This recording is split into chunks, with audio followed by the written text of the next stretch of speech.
Peace and love, guys. Peace and love, guys. Uh, this is not to lament again, guys. This is just my story and to raise awareness. You see, growing up, I have been through so much hard times. My mother left me when I was creeping around, and I didn't know it took so much adverse effect on me. I didn't know it had so much effect until I'm thinking back now and I see why my life and how my life has always been, because I wasn't paying so much attention when growing up. I know I was different all the way up because it was always hard. But I can remember when I was little bit, because I can go back in my mind and I thought when my parents or my siblings or my bigger siblings would leave me uh, by myself and I would crawl around. I remember that time it was, they always left me and I would cry, sit down, want to change my nappy, because they used nappy at the time, not diaper, not, these kind of diapers, nappy. And I would sit around in it, shit, and piss, and left there to cry. I know, because I feel it, because I was so fucking different. My mom had to, leave to the metropolitan area for a better life, and I'm not knocking her for that, but still, the fact that I was left alone, I was left by myself to, figure out from a younger age. Even though I had siblings and I had, my grandmother was around, I didn't get that kind of love and attention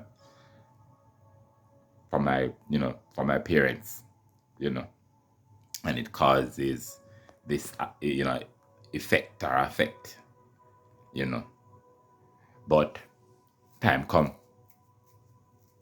and I'm not using that to justify nothing at all. I'm just saying I have a hard life coming up in school, anywhere I go, because I stand out. You can tell people who are watching me or who watch me from time to time that, yo, that boy over there saying something with him, That's why y'all can't like the page. You play too fucking much because there's something about me. Yes. So I always stick out like a sore tongue, and they would pick on me, and they would call me names at home, at school, everywhere, church. Even when I go into the church, I'm grown and going to the church, I still have problems with people. Because I remember when I got baptized in this, when I was, a Christian in the apostolic faith, and when I just got in the church, the way my church people treated me, the things they say, because I grew up in the country, in the urban area, and the church that I'm talking about was in the metropolitan area. So we have a different kind of way of doing things and understanding. And I was slow as fuck. I tell you, I didn't have friends, So coming into Kingston now, where people see things different and they, they believe, they are different or whatever. So they would call me out all the time and tell me, oh, I'm this and I'm fool and I'm stupid and I don't have no sense and I have no. And I was like, why these people? Because I have my own opinion and I'm from the country, so we see things different, a little different from them in Kingston. And they are Christians and I'm young and I'm in the church and I come want to know what is happening and this is how they would treat me. I remember. And to those motherfuckers who would sit in your face and play church. That wasn't love. And you played because you were there before me. Well, I'm not knocking you all together, But you appeared, though, that you knew what you were doing and you were so safe. So when I come in and I wasn't doing the things I should do, you were supposed to be able to undergird and support. But you didn't do that, though. You make it worse for me by the things you say. You make me feel like it would be better to stay outside because the people outside wouldn't treat me. They treat me the same way or even worse than you. So you're not doing anything better in the church. I go through a lot of shit. Again, the things sisters and brothers does it. As soon as you say something that is not fitting the way they say it, how they sees it, they would tell you how you're not sensible. Instead of trying to find a way to correct you in a loving, godly way, Because I remember how they treat me when I was growing up in the church, coming up in the church. You hear me? When I got saved in the apostolic church. I had this friend who, and he would show me love and care. He was genuine. And right now, I don't think he changed. I don't know. I hope he doesn't change, though. Because he was one of the genuine one. But most of them, brother, I don't know. they wouldn't show the Christ-like attributes at all to me. Because if Jesus, at the time, I wouldn't think that Jesus wouldn't tell nobody that they're stupid and fool when they don't know. You get what I'm trying to say? But this was the thing I would have to go through. And again, guys, I'm not lamenting. This is my story, right? I'm just raising the awareness to make people know that I still remember how I was treated growing up. So I'm just sharing my story. I know I'm different. I know I'm weird as fuck. I know I, subscribe to a different things from people, but that doesn't make me, altogether different from you, because we are versions of each other, right? And again, I'm not out here begging no friends. If you look at me and you don't warm up to me, if you see me and you see yourself in me, that means we are connected somehow. Yes?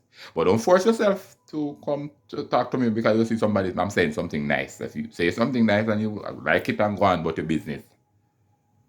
But you can tell if we connect, though. If you connect, you connect. And if you don't connect, you go on about your business. Because if you're there playing around and come to talk to me, I'm going to see you and I'm going to say exactly what I see.